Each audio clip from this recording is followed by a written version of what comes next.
Matuling lumipas sa mga araw. Parang ang bilis ding lumaki ng tiyan ni Miraya. Sa 3 pagbubuntis niya, itong isang ito ang pinakamadali para sa kanya.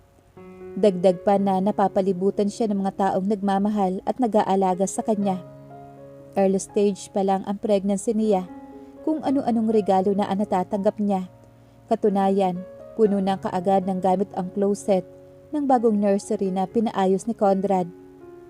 All throughout her pregnancy, hindi na wala sa tabi niya si Mami Liana. Pansamantalang naka-on hold ang paglalagalag nito at ni Daddy Henry at halos sa bahay na ng mga naglalagi ang mga ito. She was her mother-in-law top priority. Hindi mo luto ito, Mami.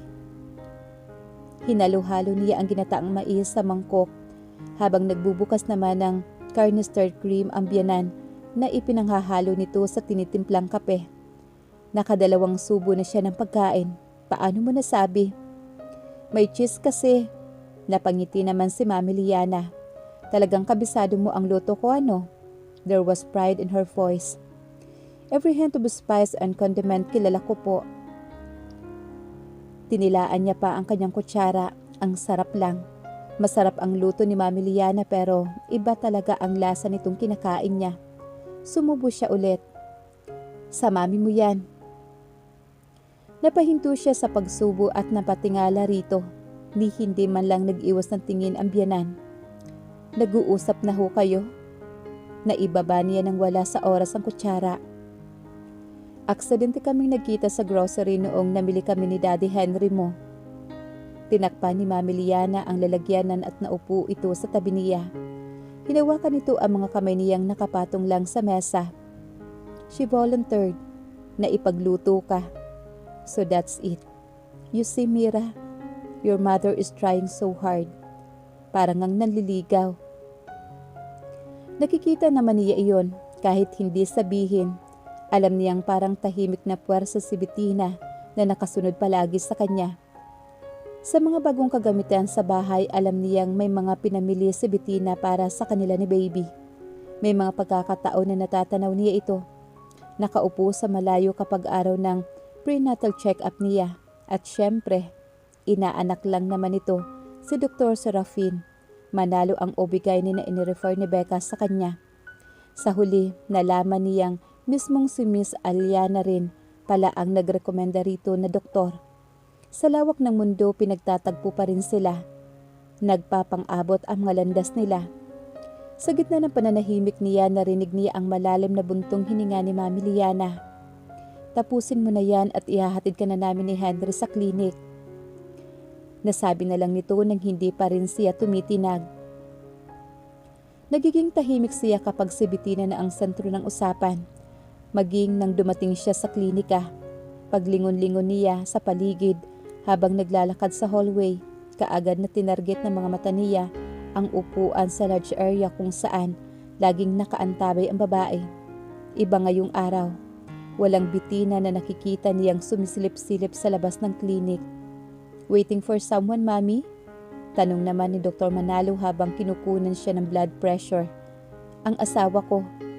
Half truth, half lie. Alam niya namang imposibleng makauwi si Conrad na nasa Mindanao sa ngayon. Kating-kating na siyang magtanong kay doktora pero nanatiling nakakulong sa isip ang tanong. She left the clinic feeling anxious and worried. Alam niyang maiwasan. May nangyari kaya? Lumipas ang mga araw na ganoon pa rin ang senaryo. Gusto na niya magtanong pero kanino? Isa pa, nakakahiyaan niya. Baka mamaya may makuha siya sa matatabil na mga kamag-anak niya na nasa pamamahay naman ng mga Alcantara. Isang oras ang lumipas at may tunog ng papahintong sasakyan sa labas. Ang mga anak niya iyon. Hindi pa man nakakakilos ang mga maids. Siya ang naunang kumilos para pagbuksan ang mga anak. Sir Franco? Mismong si Sir Franco ang naghatid sa mga bata. On the way ako, kaya nagboluntaryo na akong ihatid sila. Isa-isang humalik at nagpaalam ang mga bata sa nakakatandang lalaki. Bye, Lolo!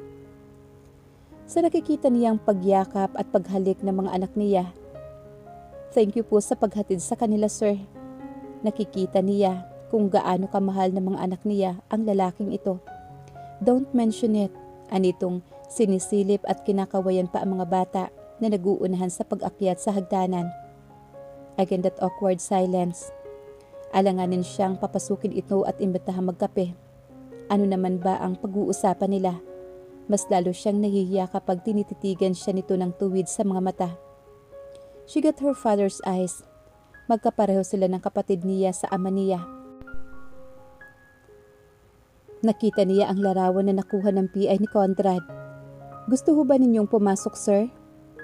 Mabait ito at dapat na tratuhing mabuti. It's been more than 2 years, Mira. Maybe you can start cutting the formalities. Napatungo naman siya.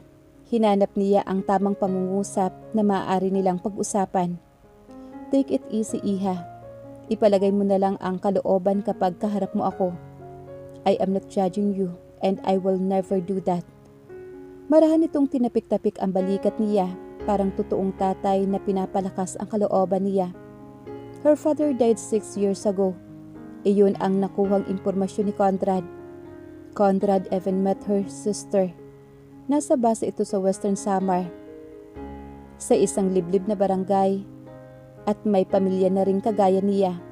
Ang mga magulang, parehong may kanya-kanyang pamilya kaya naglunoy sa kasalanan. Kagaya kay Noah, nahihirapan siyang harapin ang kapatid sa ama. Mauuna na ako, Iha. Pumuhit na ito palayo pero maagap niyang tinawag ang pangalan nito. Itatanong niya ang mga bagay-bagay na bumabagabag sa isipan niya. Paano ninyong nagagawang tratuhin ako ng mabuti sa kabila ng lahat? Paano ninyong nakakayanang titigan ako sa mga mata?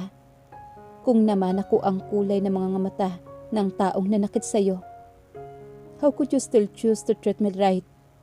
Kung pwede naman ninyo akong kamuhian. Isa-isang umahon sa dibdib ang mga tanong na naipon sa kalablooban niya. Tuluyan na siyang hinarap muli ng lalaki. His eyes were carefully studying her. Humahawak ito sa baba habang nasa bulsa ng pantalo naman ang isa. Mannerism na naman ng kapatid niya.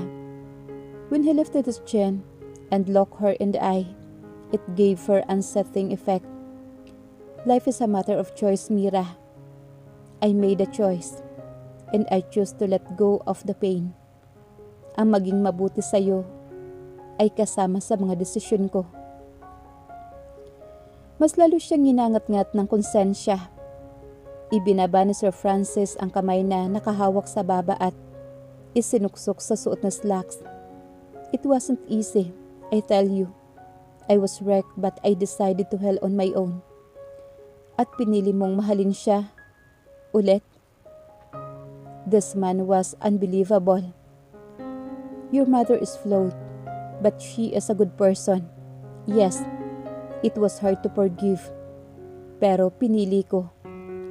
Noong nahirapan akong patawarin siya, binabalik-balikan ko ang unang mga araw na nakilala ko ang dalagitang si Bettina. She was innocent and kind. Hindi siya napapagod na gumawa ng mabuti sa kapwa niya. That's the Bettina I married and I have come to love so deeply. Napangiti siya ng mapait. Sir Franco is perfection in all sense of the word. How she wish na ito na lang sana ang ama niya. Ang swerte naman ng kapatid niya. I'm so sorry that my father caused you pain. I'm sorry that it was my father who ruined your family. I'm sorry. Nakagat niya ang ibabang labi para pigilan ang nagbabantang pagpatak ng mga luha niya. She was unconsciously rubbing her palm on her tights. Para aniya iyon, para gawing patag ang kalooban. Ano man ang gulo naming mga matatanda, wala kang kinalaman sa lahat ng yun. Kung may nahirapan man sa lahat ng nangyari, kayo yun. Stop feeling sorry for others people mistake. Mira, don't let the past overshadow your future. I wouldn't ask you to forgive your mother. Inaani ang kapatawaran at hindi iniuutos. As for your father, he had some goodness inside of him. Ngunit, hahayaan kong ang ina mo ang magkwento. At the right time, of course. Kapag nakahanda na ang puso mo, kapag natanggap mo na sa sarili mo kung ano ang pinanggalingan mo at kung ano at sino kang talaga. Ang tamang pagtanggap, Iha, bago mo matutunang magpatawad sa iba. It was the longest conversation I ever had with Sir Franco. Lahat ng sinasabi nito may kurot sa puso niya. Dinala niya ito yun hanggang sa pagtulog. Pabiling-biling siya sa higaan. Napatingin siya sa bakanting tabi. Nagtatalo ang isip at puso niya kung pupuntahan ba niya ang asawa. Sa huli ay nagdesisyon siyang bumangon. Isinuot niya ang roba at iinot-inot na lumabas ng silid. Dinaanan niya muna ang mga bata sa kani-kaniyang silid bago bumaba at nagtimpla ng kape at dinala iyon sa study. Conrad was busy, hindi malang nito na malaya na nakatayo na siya sa pintuan at nakatitig dito. Nagsasalubong ang mga kilay nito habang nakatitig sa screen ng laptop. Nagkalat ang mga papeles sa mahogany desk at hawak nito sa kamay ang ballpen. Ilang sandali ring lumipas na tahimik niya itong pinanonood. Somehow, it calmed her senses. Basta nandito lang ito. Umunat si Conrad at hinilot-hilot ang sentido nito. That the only time na napansin nito ang presensya niya. "Babe!" Nagmamadaling lumapit sa kanya si Conrad. Sinalat kaagad nito ang noo niya at kinuha ang hawak na tasa ng kapeng nakapatong sa suser. Iginiya siya nito patungo sa couch. Matapos ilapag ang kape sa center table, umupo ito at kinandong siya. Natural na pumulupot kaagad ang mga braso niya sa leeg nito. "Hindi ka na naman pinatulog ni Bunso?" he asked while resting his nose the hollow of her neck. Marahan nitong hinahaplos ang umbok ng tiyan niya habang sinisinghot nito ang bangon niya. Lagi nitong sinasabi para raw siyang muscle relaxant. Para nga itong namamahinga habang nakapikit at nakayakap sa kanya. "I can do this for a lifetime." Natural ding sumuklay ang mga daliri niya sa buhok nito. "Masama sa'yo ang nagpupuyat. Hindi ako makatulog. Kanina ka pa namin hinahanap-hanap ni baby." Buong ingat siya nitong inihiga sa couch. Tumabi ito sa kanya at pinaunan siya sa braso nito. Niyakap siya ni Conrad na tila ba ramdam na ramdam niya ang buong pagmamahal nito. Bumubunggo ang tungki ng ilong niya sa matigas nitong dibdib. "Iniisip mo ang mami mo?" May isiniksik niya ang mukha sa dibdib nito. "How did you know? Iisang tao lang naman ang nagpapatahimik sa'yo ng ganyan." Basang-basa nga siya ng asawa niya. Masyado ba akong masama sa kanya? His finger ran through her hair as he lightly kissed her temple. "Kung may pinakamabait mang nilalang sa buong mundo maliban sa nanay ko, ikaw na yon. Normal lang ang nararamdaman mo, ba't sinadya nitong ibitin ang sasabihin? It would be nicer kung sa paglabas nito, hinagod nito ang umbok ng kanyang tiyan. Nag-react naman kaagad ang baby sa haplos ng ama.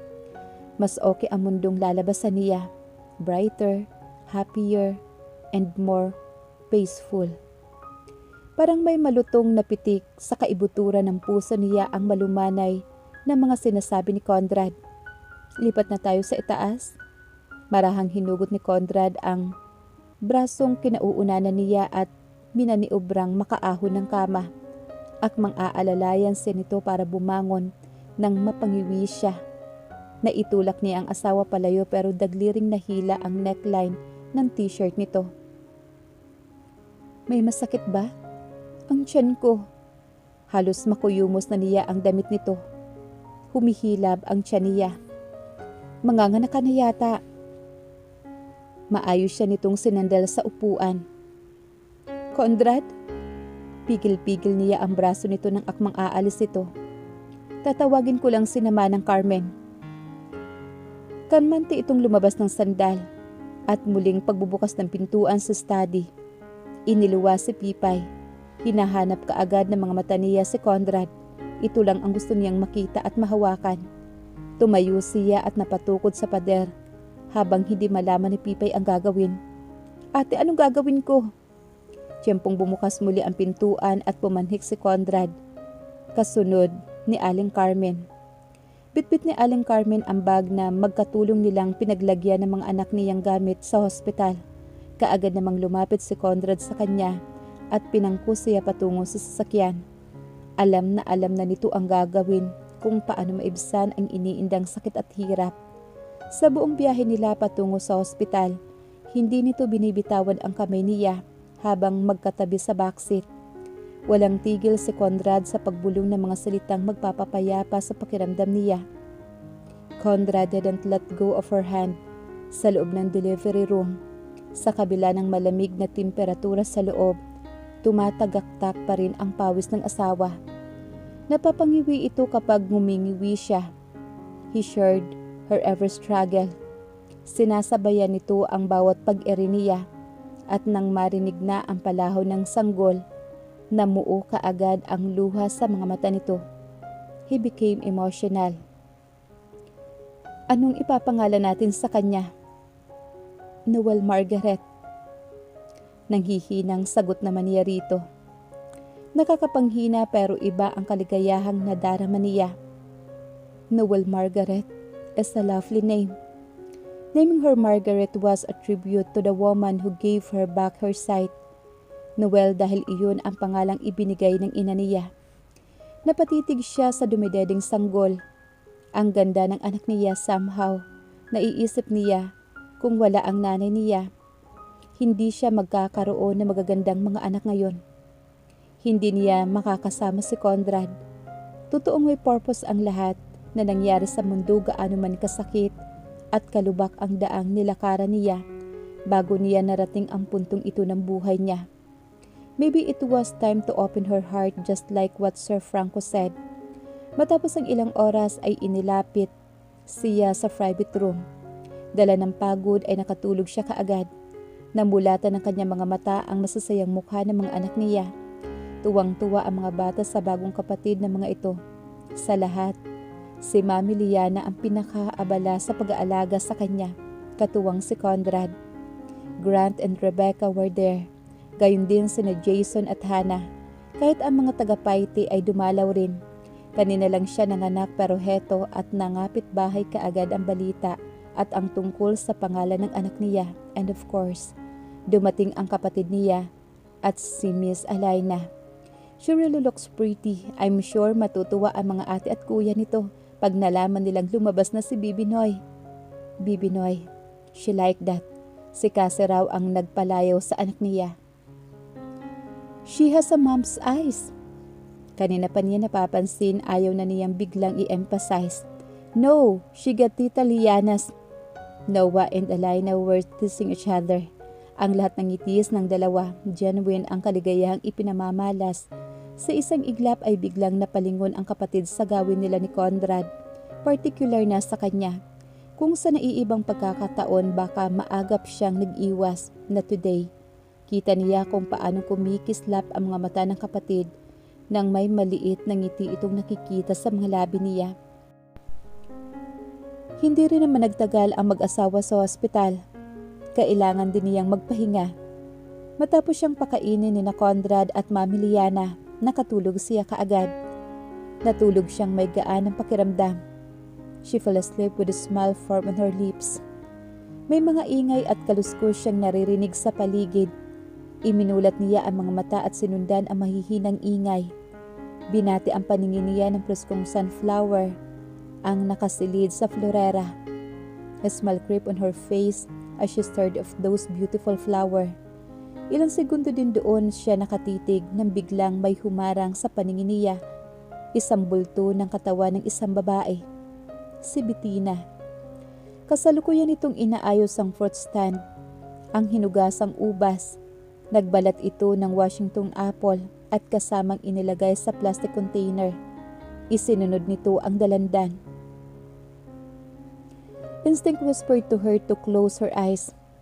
Hindi sinang-ayunan ng puso niya ang ibinubulong ng kanyang utak. Tahimik niya lang pinanunood ang bawat galaw nito. Kalkulado. There was grace in her every move. Yun bang tila nakakahalina itong titigan? Who would have thought that woman so proper and prime would have cheated on her husband? Cheating. Sinasabi ng utak niya na dapat siyang magalit sa babae pero iba ang sinasabi ng puso niya. Sa estado niya ngayon, inaalagaan man siya ng mabuti ni Mami Liana. May butas sa puso niya na naghahangad na sana ang totoong nanay niya ang nasa tabi niya. Ngayon niya lang tahasang naamin sa sarili.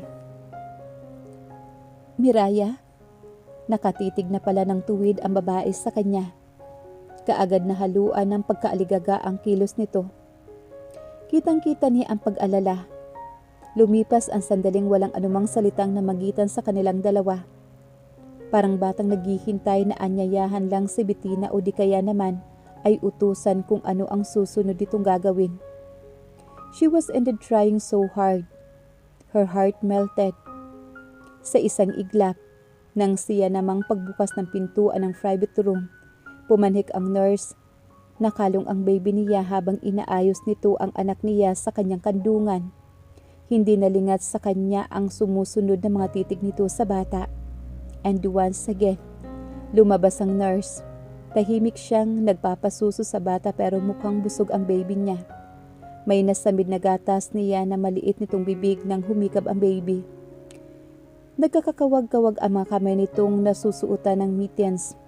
Pupulutin na lang niya sana ang lampin sa tabi niya ngunit mas nauna na si Bettina. Muntika na silang magunahan. I'm so sorry. She was so apologetic. Napabuntong hininga naman siya. Ayaw niya sa pakiramdam na nang aapak ng tao at mas lalo na kapag nakakasakit siya. Alam niya, nasasaktan niya ang babae habang lumalaon. Bumabalik sa kanya ang sakit. Mas doble ang kirot sa kanyang dibdib. Gusto mo ba siyang kargahin? Parang humihiwa sa malamig at nakangingilong katahimikan ang sinabi niya. Mula sa paglalaro sa maliit na kamay ni Baby Noel, dahan-dahan siyang nag-angat na mukha. Nangingislap ang mga mata nito, naiiyak, and she know that it was because of happiness. Can I? Tumango lang siya bilang sagot dito. Ayaw niya magsalita dahil baka bumulala siya ng iyak. Para kasing pinipiga ang puso niya sa nakikitang ayos nito. Ayaw mo?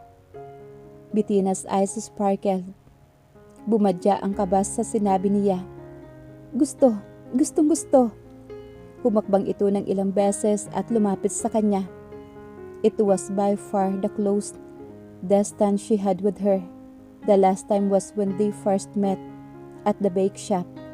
Hindi man niya nakita si Bettina noon pero ganoon pa rin ang bangong nasasamyo ng ilong niya. She was tempted to close her eyes when she caught her scent, an imprint in her brain. She looks like you when you were a baby, noong isinilang kita. Nahihiya ang mga titig ni Bettina pero hindi maitatatawa kung gaano ito kasaya na nahawakan ang apo nito. I'm so sorry. Save your apologize. She cut her off. From now on, binibigyan kita ng pagkakataong mapalapit sa mga anak ko ng malaya. You had been absent my whole life. Baka naman ang pagkukulang mo sa akin ay magawa mo na sa mga anak ko. I don't want to harbor ill feelings anymore. Nakakapagod din ang bigat sa dibdib. Hindi ko sinasabing napapatawad na kita ng tuluyan but I'm opening my heart for you. I'm giving you a chance. Tuluyang nalaglag ang mga luha ni Bettina. Gusto mo ba yon? Nakapinid ang mga labing tumango, parang bata lang na nakikinig at minimemorya ang sinasabi ng isang ina.